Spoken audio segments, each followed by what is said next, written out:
Hello students, आपका मेरे channel विकास education point पर स्वागत है। विद्यार्थियों, आज मैं आपको शिक्षा निदेशालय राष्ट्रीय राजधानी क्षेत्र दिल्ली द्वारा दी जाने वाली क्लास 8th के विज्ञान विषय से वर्कशीट या कार्यपत्रक 6 का अध्ययन करेंगे। विद्यार्थियों, यह कार्यपत्रक 5 अगस्त 2021 की है। आइए अध्ययन करते हैं। विद्यार्थियों, हम जानते हैं कि सूक्ष्म जीव एक कोशिकीय हो सकते हैं, जैसे कि जीवाणु, कुछ शैवाल एवं प्रोटोजोआ, अथवा बहुकोशिकीय जैसे कि शैवाल एवं कवक। तो बच्चों, सूक्ष्मजीव कहाँ रहते हैं? ये सभी प्रकार के वातावरण में जीवित रह सकते हैं बच्चों, जिसमें बर्फीली ठंडी जलवायु से लेकर गर्म झरनों और रेगिस्तान से लेकर दलदली भूमि तक शामिल हैं। ये मनुष्यों सहित जानवरों के शरीर के अंदर भी पाए जाते हैं। कुछ सूक्ष्मजीव अन्य जीवों पर आश्रित होते हैं, जबकि अन्य स्वतंत्र रूप से मौजूद होते हैं। अमीबा जैसे सूक्ष्मजीव अकेले रह सकते हैं, जबकि कवक और बैक्टीरिया समूहों में रहते हैं।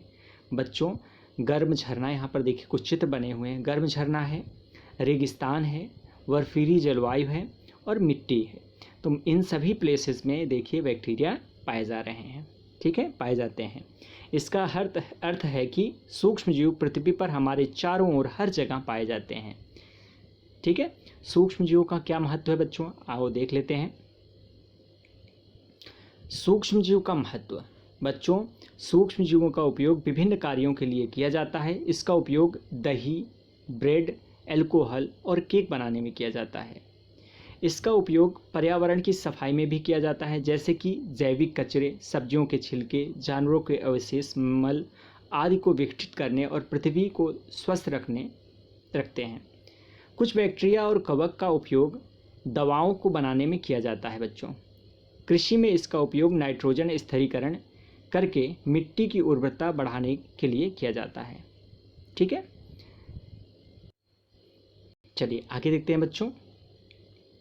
यहाँ पर बच्चों कुछ चित्र दिए गए हैं।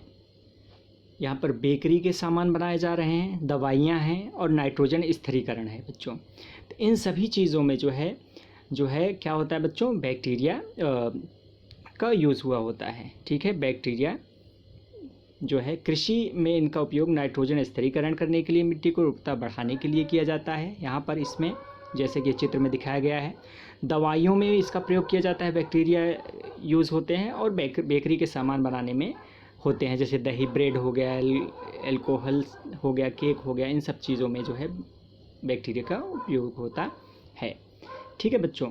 आइए अब हम स्वयं को जांचते हैं। दिए गए प्रश्नों के उत्तर करते हैं। एक कोशिक एवं बहुकोशिक जीवों के कुछ उदाहरण लिखिए, पहला प्रश्न है। दूसरा प्रश्न है सूक्ष्मजीव कहाँ कहाँ पाए जाते हैं। तीसरा प्रश्न है हमारे दैनिक जीवन में सूक्ष्मजीवों के 3 उपयोगों के उदाहरण लिखिए। तो आइए इन प्रश्नों को एक एक करके पढ़ते हैं, समझते हैं और इनके उत्तर लिखते हैं। तो पहला प्रश्न है बच्चों, एक कोशिका और बहुकोशिकीय जीवों के कुछ उदाहरण लिखिए। तो एक कोशिकीय जीव में जीवाणु हैं, कुछ शैवाल हैं और प्रोटोजोआ है, और बहुकोशिकीय जीव में शैवाल और कवक हैं, ठीक है। इसका आंसर इस प्रकार से कर लेंगे। नेक्स्ट है सूक्ष्मजीव कहाँ कहाँ पाए जाते हैं। तो सूक्ष्मजीव गर्म झरना, रेगिस्तान, बर्फीली जलवायु, मिट्टी आदि जगहों पर पाए जाते हैं। अर्थात हम कह सकते हैं कि सूक्ष्मजीव हर जगह सर्वत्र पाए जाते हैं। नेक्स्ट क्वेश्चन है हमारे दैनिक जीवन में सूक्ष्मजीवों के 3 उपयोगों के उदाहरण लिखिए। तो हमारे दैनिक जीवन में सूक्ष्मजीव जो है बेकरी, दवाइयाँ, नाइट्रोजन स्थिरीकरण आदि में उपयोग में लाए जाते हैं, ठीक है। जैसे केक बनाना हुआ, और जो है बेकरी के और सामान बनाने हुए, केक बनाना हुआ, ब्रेड बनाना हुआ, ठीक है ना, दही बनाना हुआ। इन सभी चीज़ों में जो है वो सूक्ष्मजीव का उपयोग किया जाता है, सूक्ष्मजीव उपयोग में लाए जाते हैं। तो ये था आज का हमारा कार्यपत्रक बच्चों। कोविड-19 जैसे महामारी से सुरक्षित रहने के लिए हमें 2 गज अथवा 6 फीट की शारीरिक दूरी का पालन करना चाहिए। धन्यवाद।